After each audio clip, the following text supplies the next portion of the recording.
Hi, my name is Alexandros Alexakis, and I would like to share a story about lignin nanoparticles and what happens to them at the end of their life.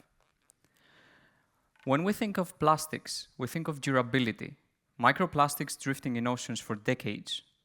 What we rarely consider, though, is that nanomaterials, even if they are derived from renewable resources, they linger in the same way.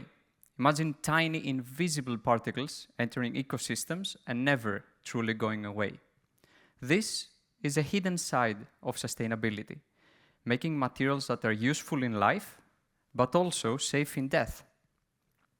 Lignin is the most abundant renewable source of aromatics on the planet. Turning it into nanoparticles unlocks new opportunities in packaging, coatings, and composites, areas that demand strength and resistance.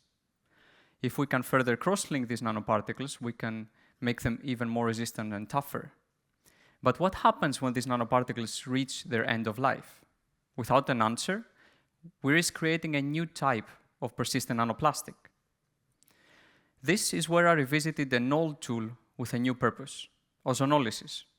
Ozonolysis has been around for more than a century, first adopted by the pulp and paper industry to essentially bleach the wood fibers by breaking down the lignin structure. In my project, I used ozonolysis to study the degradation of lignin nanoparticles. And what I found is quite encouraging.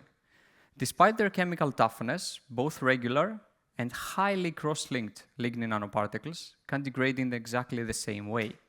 First, their aromatic rings are cleaved. The nanoparticles shrink until they eventually disappear.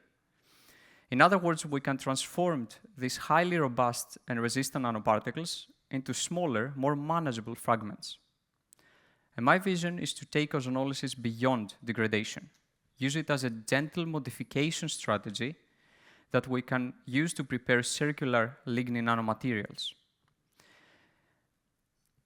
I would like to emphasize that when we talk about sustainability, it's not always about making better materials from renewable resources, but it's about closing the loop.